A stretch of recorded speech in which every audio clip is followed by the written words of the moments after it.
Hello, welcome to the newscast at 3 at VSG Network. Today we'll be interviewing the two sides of the Reno v. ACLU case. This case is concerning the overly broad and vague provisions of the Communications Decency Act of 1996, and this case has made it all the way up to the Supreme Court. Now over to Reno for some questions. Hello Reno, how are you? I'm alright, how are you? I'm good. What is your stance on this case? Well, I am pissed.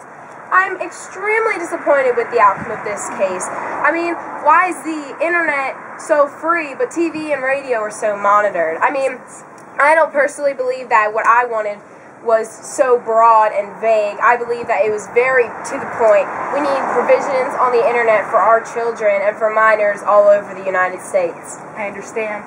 But how is this similar to previous cases? Well, you know, in Ginsburg versus New York, they upheld the CDA, which is the Child Decency Act, which basically had provisions for TV and radio monitoring to not be able to show obscene or indecent images or messages to minors. But with this case, it's a little bit different because this is the first case of its kind for the internet, and which is why this is such an important case, and I'm really upset with the fact that it wasn't upheld in a justifiable way. I understand. Come here. I will give you a hug. Thank you. Yes. And now over to ACLU. And now with ACLU. Hello, how are you? I'm fine today, thank you. That's good. What is your stance on this case? I'm very pleased with how the court has decided upon this case, making freedom of speech applicable on the internet. And that Pepsi shirt is very professional, don't you think? Oh yes, it is indeed, you know, after hours. Oh, okay. Okay. And how does this case violate your rights in the way you think? Well, it was overly broad in its terms that it defined, and also it was not very considerate to a normal person and what they would need and the funds that they would need in order to make a website under these conditions. Okay. And how do you feel it has violated all the citizens of the United States?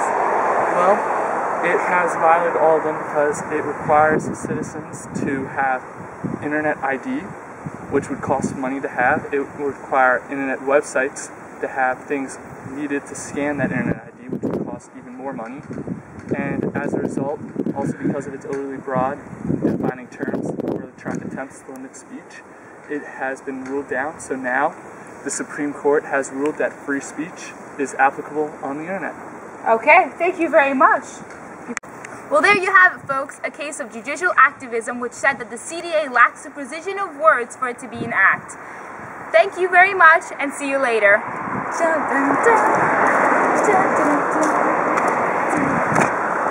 I like him now. I'm gonna fall. These heels are so big. Dun, dun, dun, dun, dun, dun, dun. Bye! I'm gonna fall off the steps in these heels. Oh my god, I'm falling! Good afternoon, and welcome to the newscast at... This is not 6 o'clock, so I can't really use that anymore, can I? How's that? Some questions. Awkward. Do you guys support pornography and watch it? Yes. But you're on the Reno side of this case. I am. She's in a couple of them. This